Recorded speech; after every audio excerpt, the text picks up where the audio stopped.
Competition जुन छ नि भ्रष्टाचारमा र आफ्नो विदेशी प्रभुहरूलाई रिझाउनको लागि जुन तछार मछार यहाँ भइरहेछ त्यसकै परिकल्पना हो यो दल फुटाउने र अध्यादेश। राजा फालिएको होइन, प्रधानमन्त्री फाल्दाखेरि राजा फालिन गएको हो भनेर र घुमाउरो पारामा के भनेका छन् भने हिन्दू राष्ट्र हटाउने सम्मति पनि भएको थिएन भनेर पनि भने फेस सेभिङ गर्न खोज्दैछ। सिंहदरबार कब्जा गर्नु पर्यो त्यो घेरेर र नारा जुलुस गरेर हुँदैन, कब्जा गर्नु पर्यो। अब नेपाली जनता गोली खान तयार हुनुपर्छ। घर जमिन नेताहरूको घर कब्जा गर्नु पर्यो, किनभने हिजोसम्म चप्पल लगाउने औकात नभएका, कपडा लगाउने औकात नभएका शेरबहादुर देउवाको आम्दानीको स्रोत के त?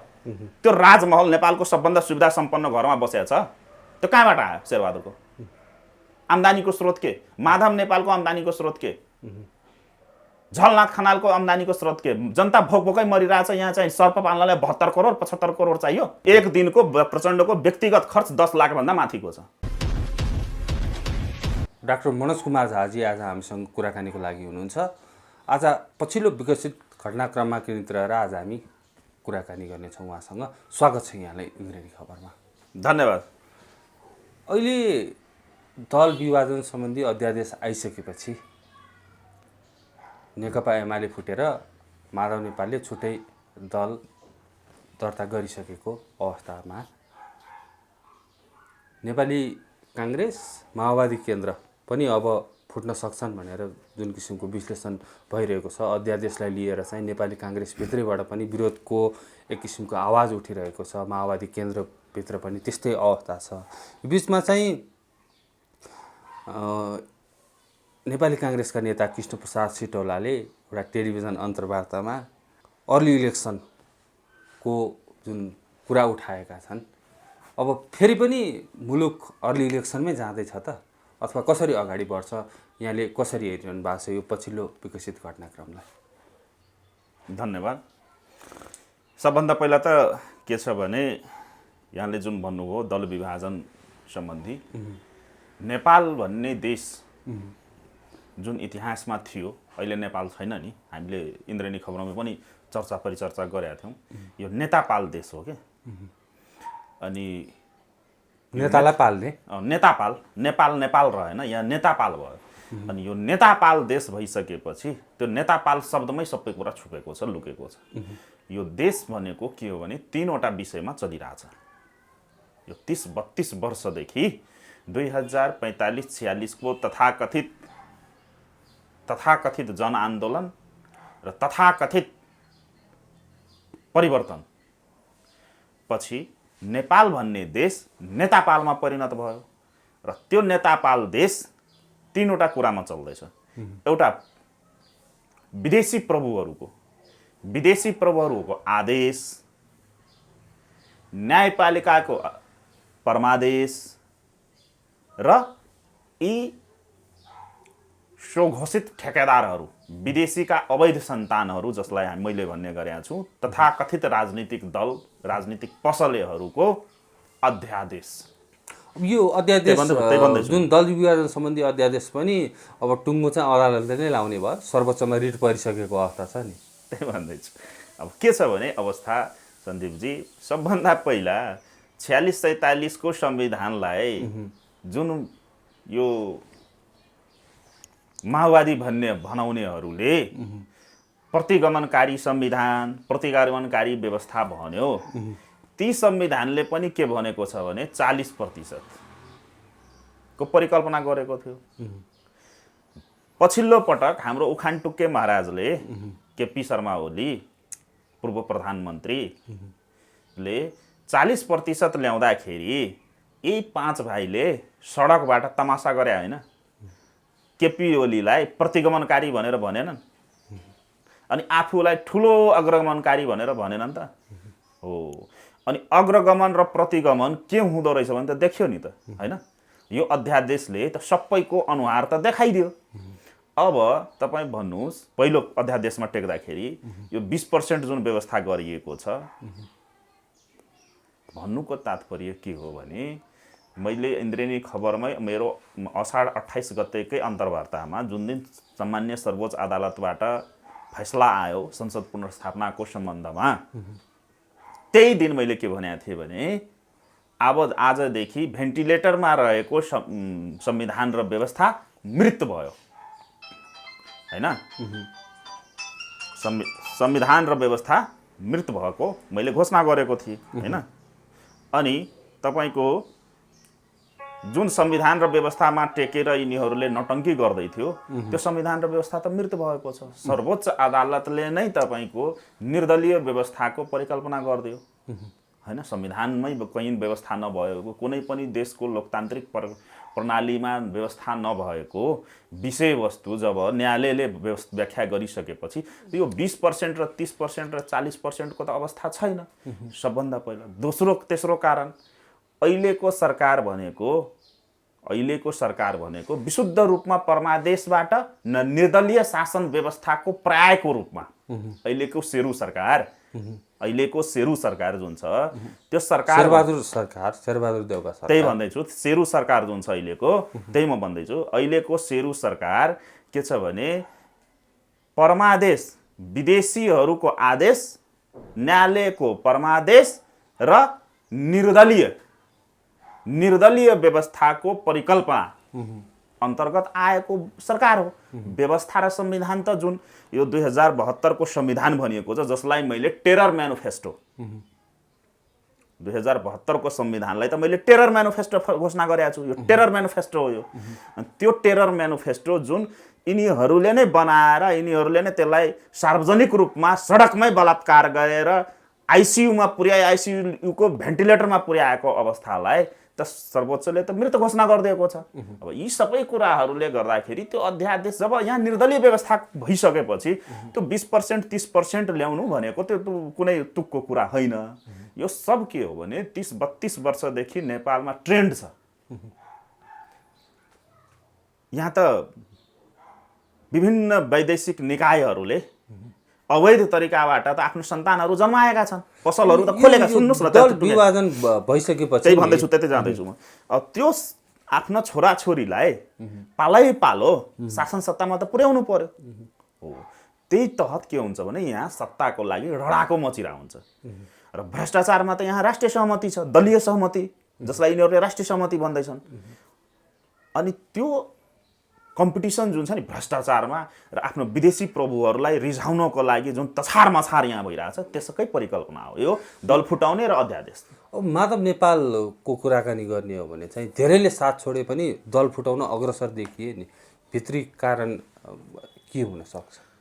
अब माधव नेपाल भन्ने पार्टीभित्र चाहिँ आफूलाई जुन किसिमको सम्मान नभएको कुरा बारम्बार उठ्ने उहाँले भन्नुहुन्थ्यो, अपमान भयो भन्ने किसिमको कुरा गर्नुहुन्थ्यो, त्यसमा मात्रै सीमित छ अथवा भित्री पाटो चाहिँ अर्कै छ त? यसमा तीनटा कुरा आउँछ। सबभन्दा पहिला त यहाँले जुन सम्मान र अपमानको कुरा गर्नुभयो, सम्मान कसलाई दिने? सम्मानित व्यक्तिलाई न सम्मान दिने हो। जसले स्वयंलाई सम्मान दिँदैन, सम्मान पाउनको लागि के हुन्छ भने सन्दीपजी, सम्मान पाउनको लागि सबभन्दा पहिले आफूले आफैलाई सम्मान दिन सक्नुपर्छ के। त्यसको आचरण, व्यवहार, बोली, क्रियाकलाप सम्मानित हुनुपर्छ। मेरो इन्द्रणी खबरमै पहिला मैले भनेको थिएँ त्यो माधव नेपालको कुरै नगर्नुहोस् भनेर, माकुनेको कुरै नगर्नुहोस् भनेर भनेको थिएन। फेरि तपाईँले गरिहाल्नुभयो। के छ भने जुन व्यक्तिले आफूलाई सम्मान दिँदैन त्यो व्यक्तिलाई कसैले अरूले सम्मान दिन्छ? सम्मान पाउनको लागि त क्रिया चरित्र पनि त सम्मानजनक हुनु पर्यो नि। पहिला कुरा यो छ। अब त्यहाँ के छ भने माधव नेपालको एउटा भित्री रहस्य खोलौँ आज। सबभन्दा पहिला त सबैले थाहा पाएकै कुरा हो, नेपालमा क्रिस्चियनिटी र वैदेशिक हस्तक्षेप निम्त्याउने र त्यसलाई संस्थागत गर्ने दुईवटा पात्र, एउटा पात्र मरेर गए, त्यो गिरिजाप्रसाद कोइराला र अर्को माधव नेपाल। त्यसपछि अरू बिस्तारै अहिले त सबै छन्। घर घर देखा एकै लेखा भनेर भनाइसके एउटा उखान छ मिथिलातिर, जनकपुरतिर भनिन्छ, तराई मधेसतिर घर घर देखा एकै लेखा। यहाँ सबै घर घरमा सबै व्यक्ति अनुहार त्यही हो, नाम मात्रै फरक छ। त्यो छ। अब के छ भने माधव नेपाललाई धेरै ठुलो धर्म सङ्कट परेको थियो अहिले। सबभन्दा पहिला त जुन होली वाइन सम्मेलन गरायो जसमा ओलीलाई मुछ्यो, ओलीको पनि त्यहाँ अदूरदर्शिता देखियो, त्यो त होली वाइन सम्मेलन गराउने व्यक्ति त माधव नेपाल थिए। माधव नेपाल र एकनाथ ढकाल मिलेर गराएका हुन् हैन।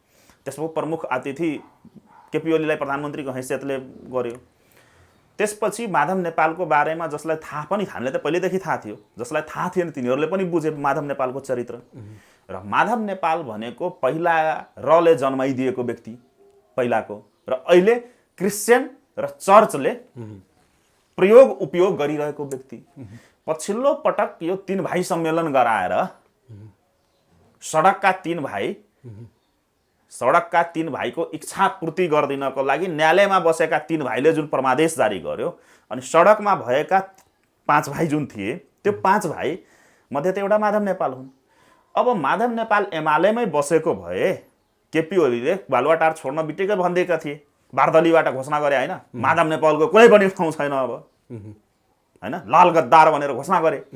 त्यसपछि आउने निर्वाचनसम्म जाँदा जाँदै केपी ओलीले हट समातिसकेको अवस्था थियो। माधव नेपाललाई वास्तवमा केपी ओलीले कुनै पनि हालतमा माफ गर्ने अवस्था थिएन, र माधव नेपालले कुनै पनि संवेदनशील चेतनशील नागरिकले, राजनीतिक व्यक्तिले माधव नेपालले जुन कुकृत्य गरे पछिल्लो पटक, त्यो माफीको हकदार पनि होइनन्। त्यो माफीको आफ्नै घर जलाएर अर्काको घर बनाउन जाने हो त, त्यो गरेका थिए। त्यो कारणले अर्को आउने इलेक्सनमा माधव नेपालले टिकट पनि पाउने थिएन, राजनीति उसको सकिन्थ्यो, सकिसकेको थियो। त्यो आफ्नो सकिसकेको राजनीतिक करियरलाई उसले उठाउनको लागि, किनभने हाम्रो नेपालमा के ट्रेन्ड छ भने मरुन्जेल बाँचुन्जेल नमरेसम्म, आर्यघाटमा नपुगेसम्म सत्ता र कुर्सी त चाहिन्छ, शक्तिको वरिपरि त रमाइराख्नुपर्छ होइन। माधव नेपाल त भर्खरका युवा हुन्, भर्खरका युवा भन्छन् आफूलाई। माधव नेपालहरू प्रचण्डहरू त यहाँ त नेपाली राजनीतिमा तपाईँको 70 वर्ष कटेसम्म त युवै हो, 70 वर्षपछि बल्ल अलिकति उमेर लाग्न थाल्छ, त्यो छ अवस्था। त्यहीको सेरोफेरोमा माधव नेपालले आफ्नो राजनीतिलाई पुनर्जीवित गर्नको लागि त्यो के एउटा नेकपा एमाले समाजवादी केन्द्र के भनेर नाम राखेको छ उसले, त्यो बाइबल उसको चुनाव चिन्ह होइन, बाइबल उसको चुनाव किताब, त्यही बाइबल चुनाव चिन्ह हो। माधव नेपालको चुनाव चिन्ह बाइबल चुनाव चिन्ह राखेर उसले नयाँ दल दर्ता गरायो हिजो, त्यही हो रहस्य, अरू केही पनि होइन। वास्तविकता त्यही हो। अरू जतिसुकै तपाईँ हामीले यो दल विभाजन सम्बन्धी जुन अध्यादेश आयो, अब यो आइसकेपछि नेपाली काङ्ग्रेस पनि फुट्न सक्छ।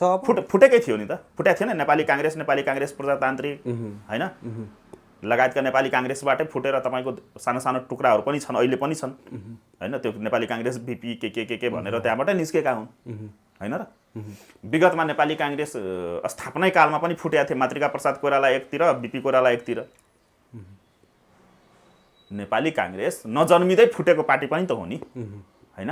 त्यो अचम्म मानिराख्नु पर्दैन, फेरि त्यहीँनिर गएर ठोकिन्छ। के छ भने विदेशीहरूको स्वार्थपूर्तिका लागि जुन वैदेशिक शक्तिले जसलाई जन्माएको हुन्छ त्यसको स्वार्थमा काम गर्न, आफ्नो सही पुस्तालाई पुग्ने धन सम्पत्ति थुपार्न, सत्ताको इर्दगिर्द रमाउन नेपालमा पटक पटक फोहोरी खेलहरू भएकै हो र त्यसकै निरन्तरता अहिले पनि छ। अब रह्यो हिन्दू राष्ट्रको कुरा, पछिल्लो महाधिवेशनमा पनि त तपाईँको झन्डै 1300 महाधिवेशन प्रतिनिधिले त लेखेरै दिएका थिए नि त राष्ट्र संस्था र हिन्दू राष्ट्रको समर्थनमा, तर नेपाली काङ्ग्रेसले मानेन।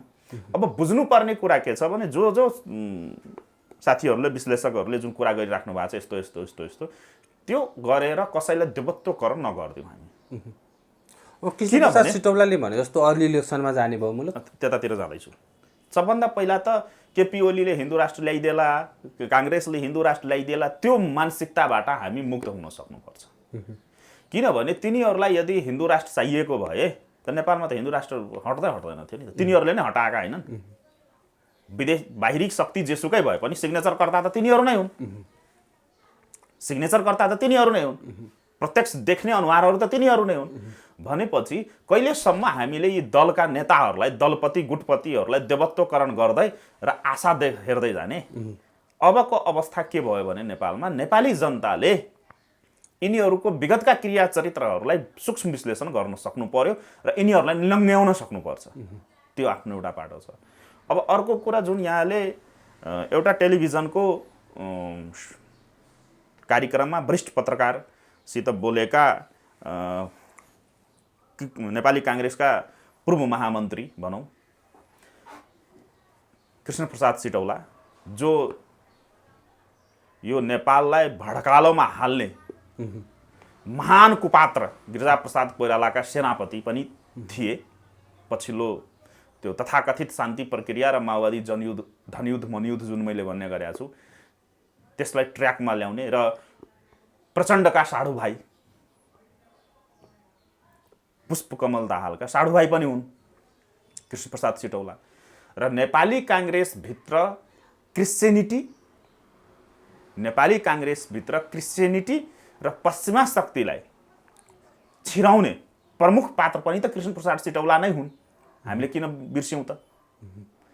त्यसकारणले यो महाधिवेशन आउँदै गर्दा प्रथम दृष्टया भन्छ नि, प्रथम दृष्टिमा हेर्दाखेरि के देखिन्छ भने नेपाली काङ्ग्रेसको आउँदै गरेको महाधिवेशन सडकमा हिन्दू अधिराज्य र राज संस्थाप्रति देखिएको जनलहर र निकट भविष्यमा हुने तीनै तहको निर्वाचन, यो सबैलाई केन्द्रमा राखेर नेपालका तथाकथित राजनीतिज्ञहरू तथाकथित शीर्ष नेतृत्वहरूले यी बहुसङ्ख्यक ओमकार परिवारको मतलाई र ओमकार परिवारको जनभावनालाई जनभावनासित खेल्नलाई भनौँ यिनीहरूले गोटी फालेको मात्रै हो। होइन भने जति बेला यिनीहरूले धर्मनिरपेक्षता घोषणा गरे, गणतन्त्र घोषणा गरे, संघीयताको कुरा गरे, त्यति बेला यिनीहरूको बुद्धि के कहाँ थियो त? अब अर्को कुरा, कृष्णप्रसाद सिटौलाले त्यति मात्रै भनेका छैनन्। कृष्णप्रसाद सिटौलाले बोलेका कुराहरू, किनभने उनी राजनीतिक कर्मी हुन्, एउटा राजनीतिक कर्मीले, र म पनि एउटा राजनीतिक कर्मी नै हो, एउटा राजनीतिक कर्मीले प्रयोग गर्ने भाषा म राम्रोसित बुझ्छु। उनले भनेका धेरै कुराहरू छन्, त्यहाँ केही गम्भीर कुराहरू गरेका छन्। जस्तै कि स्पष्ट भाषामा उनले के भनेका छन् भने 12 बुँदे दिल्ली सम्झौता स्पष्ट छ, त्यहाँ 12 बुँदे दिल्ली सम्झौता समयको माग भए पनि 12 बुँदे दिल्ली सम्झौतामा भएका धेरै कुराहरू राष्ट्रघाती छन् भनेर त्यसको भन्ने आश्रय पनि छ त्यहाँ। त्यति मात्रै भनेका छैन, 12 बुँदे दिल्ली सम्झौताले परिकल्पना गरेको कुराहरू केही पनि भएन भनेर पनि भनेका छन्।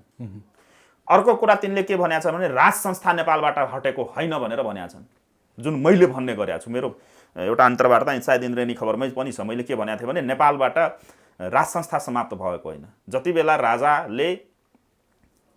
राजाको राजगद्दीबाट तल झरेर प्रधानमन्त्रीको कुर्सीमा बस्न गए र प्रधानमन्त्री चेन्ज गर्ने क्रममा राज संस्था फालिएको हो, राजा फालिएको होइन। प्रधानमन्त्री फाल्दाखेरि राजा फालिन गएको हो भनेर मेरो विश्लेषण, त्यो ठ्याक्कै विश्लेषण त्यही विश्लेषण कृष्ण सिटौलाले गरेका छन्। उनले पनि के भनेका छन् भने हामीले राजा फालेका होइनौँ। जब राजाले राजगद्दीबाट तल ओर्लेर प्रधानमन्त्रीको कुर्सीमा बस्न गए अनि प्रधानमन्त्री हटाउने क्रममा राजा पनि हटेको हो भनेपछि यहाँनिर सबभन्दा ठुलो बहसको विषय अब के भन्न गयो भने जो नेपाली काङ्ग्रेस र एकछिन बीचमा अरू पनि छ भनेको, उसले हिन्दू अधिराज्यको बारेमा पनि बोलेका छन्। बहुसङ्ख्यक म पनि हिन्दू हो, म पनि हिन्दू सनातन धर्मावलम्बी हो, म पनि मान्छु। र घुमाउरो पारामा के भनेका छन् भने हिन्दू राष्ट्र हटाउने सम्मति पनि भएको थिएन भनेर पनि भनेको छ। र हिन्दू राष्ट्र हटाउनमा कसले भूमिका खेले त्यो त हामी सबैलाई थाहा छ हैन। र अर्को प्रमाण के दिन्छु भने जब अन्तरिम संविधान जारी भयो, माओवादीलाई तथाकथित शान्ति प्रक्रियामा ल्याइसकेपछि जति बेला अन्तरिम संविधान जारी हुँदाखेरि अन्तरिम संविधानमा तत्कालीन एमाले र त्यति बेला एमालेका महासचिव अध्यक्ष हुँदैनथ्यो, त्यति बेला एमालेमा महासचिव पद्धति थियो। त्यति बेलाका महासचिव माधव कुमार नेपाल नै थिए। उनले नोट अफ डिसेन्ट नै लेखेका छन्। 12 बृहत शान्ति सम्झौतादेखि लिएर संविधानमै नोट अफ डिसेन्ट लेखिएको छ एमालेको तर्फबाट, धर्म र राजाको सम्बन्धमा जनमत सङ्ग्रहबाट निर्णय गर्नुपर्छ भनेर प्रमाणै छ नि, लिखित प्रमाण छ।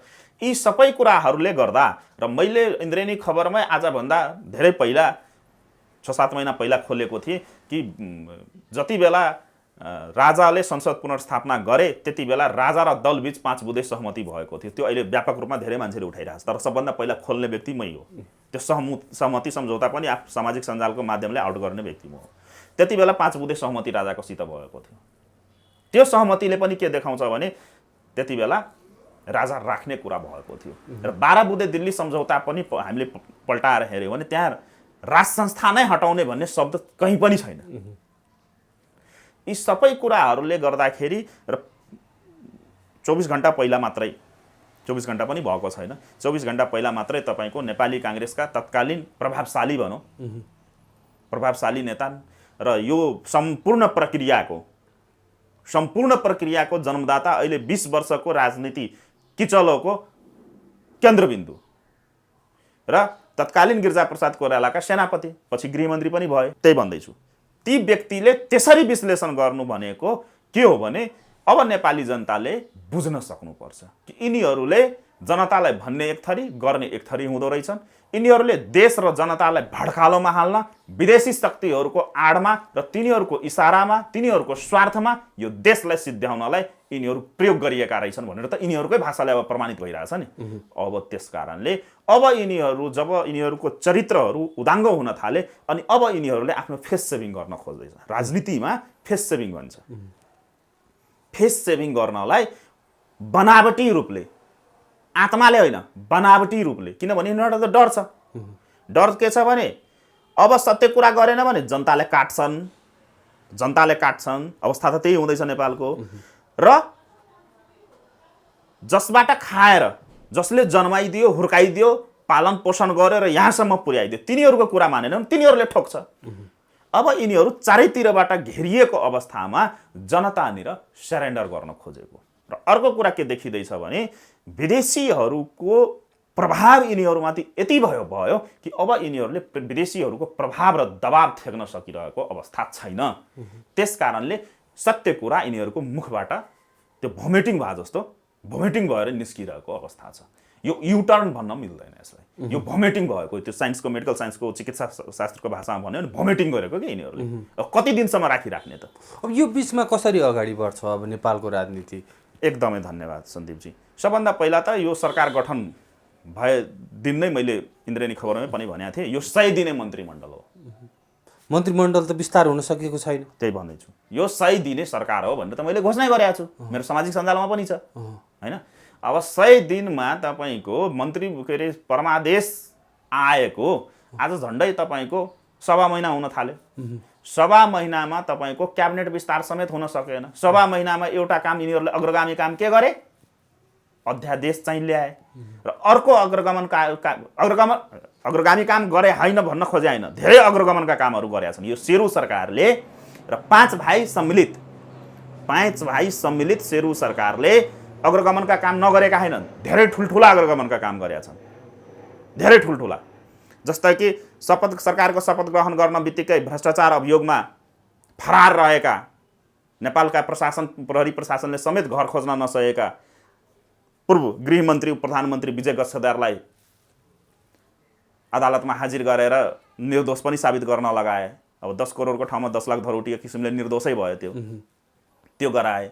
हिजोसम्म निर्मला हत्याकाण्डलाई सुनियोजित छ भनेर भन्ने नेपाली काङ्ग्रेसले निर्मला हत्याकाण्डको बलात्कारको काण्डलाई सधैँका लागि क्लोज गरिदिए। अहिलेसम्म मन्त्रीमण्डल गठन गर्न पाएका छैनन्। जुन संसद पुनर्स्थापनाका लागि 7 समुद्र पारीबाट अमेरिका,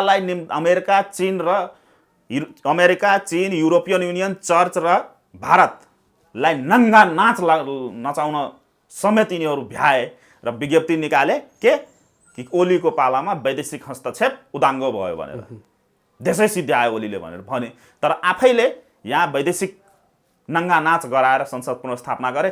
त्यो पुनर्स्थापित संसदमा कुनै काम नगरिकन, यो सबै अग्रगमन हो, कुनै काम नगरिकन, एउटा पनि बिल पास नगरिकन के गरे? संसद स्थगित गरे, तलब भत्ता बुझे। र संसद स्थगित गरेर के गरे? फेरि अर्को छलाङ के हाने भने एकदमै लज्जास्पद, घृणित, अलोकतान्त्रिक, अगैर राजनीतिक अध्यादेश, शेरू अध्यादेश ल्याए। भनेपछि यो अध्यादेश र यो पछिल्लो गतिविधिले के देखाउँदैछ भने जसरी तपाईको तथाकथित 61-62 को परिवर्तनपछि नेपालमा च्याउ उम्रे जस्तो दलहरू बने, संसदमा तपाईको 1 सिटे मन्त्री सांसदहरू बन्यो र जुन खेलहरू भयो त्यो खेलको पुनरावृत्ति हुँदैछ। अब तिनीहरूले थ्रेसहोल्ड पनि हटाउँछन्, हेर्दै जानुस् न। थ्रेसहोल्ड पनि हटाइदिन्छन्। 15-20 हजार मत ल्याउने सांसद मन्त्री, थ्रेसहोल्डको पनि काम छैन। जब तपाईले संसदले परिकल्पनै नगरेको, संविधानले परिकल्पनै नगरेको, संविधानको भावनासित मेल नखाने अध्यादेशबाट ल्याउन सकिन्छ भने थ्रेसहोल्ड पनि हटाउँछन् यिनीहरूले। यी सबै गतिविधिहरूले गर्दाखेरि मेरो ठम्याइ के छ भने, जसरी कमिलाको मर्ने बेलामा प्वाख जन्मिन्छ नि, निम्नै लागेको दियो टिमटिम्याउँछ नि, हो अब यो मृत संविधान, तथाकथित संविधान, जसलाई मैले टेरर म्यानिफेस्टो भन्ने गरेको छु, यो तथाकथित संविधान र व्यवस्था, जुन मृत भइसकेको संविधान र व्यवस्थालाई यिनीहरूले पहिला जिउँदोमा त बलात्कार गरे, अब मरेको संविधान र व्यवस्थालाई पनि सबै मिलेर बलात्कार गर्दैछन् र यसले निकास दिँदैन। अब निकास के त? निकास भनेको जनताले स्व आत्मसमीक्षा गर्दै, आम देशभक्तहरूले चिन्तन, मनन, अध्ययन, अनुशीलन गरेर आम देशभक्तहरूले यो सिंहदरबार कब्जा गर्नु पर्यो, त्यो घेरेर र नारा जुलुस गरेर हुँदैन, कब्जा गर्नु पर्यो, त्यहाँ भिड्नु पर्यो। शान्तिपूर्ण तरिकाले हुँदैन। शान्तिपूर्ण तरिकाले के भएको छ र? आजसम्म शान्तिपूर्ण तरिकाले के भएको छ? विश्वको इतिहासमा कहीँ पनि सत्याग्रह चलेन भारतमा? सत्याग्रहले मात्रै भारत स्वतन्त्र भएको हो र? त्यहाँ तपाईको भगत सिंहहरू, सुभाष चन्द्र बोसहरू नभइदिएको भए भारत स्वतन्त्र हुन्थ्यो र? मैले त अहिलेसम्म कुनै पनि दस्तावेजमा त्यस्तो देखेको छैन। अङ्ग्रेजलाई सत्याग्रहले मात्रै भगाएको होइन नि।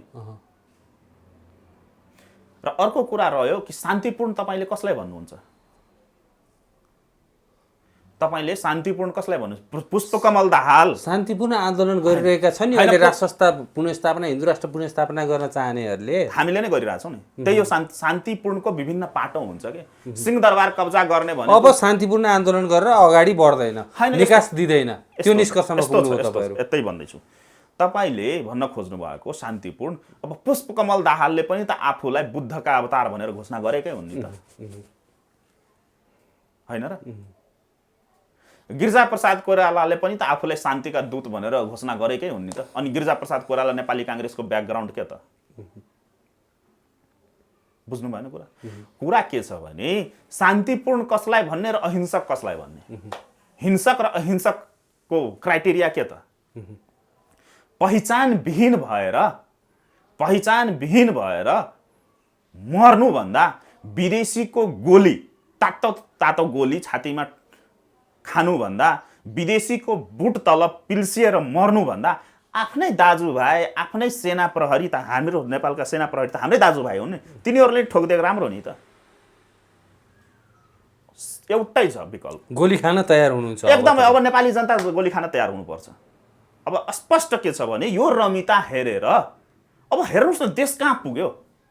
जसलाई यिनीहरूले अग्रगमन, के गमन, उपलब्धि त के भनेर भने 30-32 वर्षमा, 30-32 वर्ष तपाईले के पाउनुभयो? म यहाँलाई नै सोध्छु, तपाईँ पढे लेखेको एउटा हैन सञ्चारकर्मी, राष्ट्रभक्त पत्रकार हुनुहुन्छ, तपाईले के पाउनुभयो? तपाईले यो 30-32 वर्षमा के पाउनुभयो? र यिनीहरूले जे भने यो 30-32 वर्षमा के गरे? तपाईँ हेर्नुहोस्, संघीयताको नाममा विकेन्द्रीकृत भ्रष्टाचार मौलायो। 3.5 वर्षको दरमियानमा 2 नम्बर प्रदेशमा तपाईको 4वटा प्रदेश प्रमुख चेन्ज भयो। यही हो स्थिरता। जनताले 2/3 दिएका हैनन् यिनीहरूलाई? त्यो 2/3 कति पटक बलात्कार गरेर कति टुक्रा गराए त यिनीहरूले? अग्रगमन भनेको यही हो। जनता भोकभोकै मर्ने अनि नेता चाहिँ 7 स्टारमा रजाई गर्ने, 50 लाखको पलङमा सुत्ने, यही हो अग्रगमन। यही हो तपाईको वर्गीय मुक्ति। यही हो साम्यवाद र समाजवाद। के बार ल्याउन खोजेको यिनीहरूले? त्यसकारणले यो अब चर्काचर्की कुराहरू गरी साध्य छैन। अब आम नेपाली जनताले सिंहदरबार कब्जा गर्नै पर्ने हुन्छ। यो देश बचाउन जसले चाहन्छ, यो देशको माया जसलाई छ, तिनीहरूले नेपाली झन्डा लिएर नेपाली झन्डा मुनि गोलबन्द भएर एक हातमा नेपाली झन्डा, एक हातमा ओमको झन्डा, जनस्तरबाट सिंहदरबार कब्जा गर्नु पर्यो। यिनीहरूलाई घर जमिन नेताहरूको घर कब्जा गर्नु पर्यो। किनभने हिजोसम्म चप्पल लगाउने औकात नभएका, कपडा लगाउने औकात नभएका शेरबहादुर देउवाको आम्दानीको स्रोत के त? त्यो राजमहल नेपालको सबभन्दा सुविधा सम्पन्न घरमा बसेको छ। त्यो कहाँबाट आयो? शेरबहादुरको आम्दानीको स्रोत के? माधव नेपालको आम्दानीको स्रोत के? झलनाथ खनालको आम्दानीको स्रोत के? जनता भोक भोकै मरिरहेछ, यहाँ चाहिँ सर्प पाल्नलाई 72 करोड 75 करोड चाहियो। सिम्पल कुरा। पुष्पकमल दाहालको आम्दानीको स्रोत के? उसले त भनिरहेछ मेरो 1 कट्ठा जमिन र 4 तला सुन छ। अनि उसले 7 स्टारमा गएर पार्टी गरेको मुड अफ भएपछि रिसोर्टहरूमा दिन बिताएको बिल कसले भरिरहेछ त? दिनको छोरीले 55 करोडको घर, प्रति एक दिनको प्रचण्डको खर्च कम्तीमा 10 लाख रुपियाँ छ। 10 लाख रुपियाँ एक दिनको प्रचण्डको व्यक्तिगत खर्च 10 लाख भन्दा माथिको छ। दिनको खर्च एक दिनमा प्रचण्डले 10 लाख भन्दा माथिको खर्च छ। केमा खर्च गर्दो रहेछन् 10 लाख? त्यसैलाई सोध्नुहोस् न गएर। त्यसको दिनचर्या जीवनशैली हेर्नुहोस् न। रेसियो निकाल्ने हो भने प्रत्येक वर्षको रेसियो निकाल्ने, प्रतिदिन 10 लाख भन्दा माथिको खर्च छ पुष्पकमल दाहालको। त्यही हो सर्वहारा वर्गको क्रान्ति र सर्वहारा वर्गको नेता। अनि त्यो पैसा कहाँबाट आइरहेछ? यी हामीले तिरेको करबाट गएको होइन। जनताले भ्याक्सिन नपाएर मर्ने अनि नेताहरू यहाँ सेलिब्रेट गरेर बस्ने भनेपछि अब जनताले बुझ्नु पर्यो। आम जनता अब जाग्नु पर्ने व्यवस्था आएको छ होइन। अब तपाईँ मतलबै छैन, अब यसैमा रमाएर बस्ने, सिद्धिने, आफ्नो पहिचान नै मेटाउने, आफ्नो स्वाभिमान नै मेटाउने भनेपछि त भन्नुको तात्पर्य केही रहेन। तर यदि नेपाल बचाउनु छ, हाम्रो गौरवमय इतिहास बचाउनु छ, नेपालीपनाको जगेर्ना गर्नु छ, हामी नेपाली हौँ भनेर यस अस्तित्व कायम राख्नु छ भने त सचेत विद्रोह र बलिदानीपूर्ण सङ्घर्ष त गर्नै पर्छ। हस्, धेरै धेरै धन्यवाद यहाँलाई यो समय र यो संवादको लागि। धन्यवाद सन्दीपजी, यहाँलाई र यहाँको मिडिया हाउसलाई मेरो तर्फबाट, मेरो सङ्गठनको तर्फबाट धेरै धेरै धन्यवाद।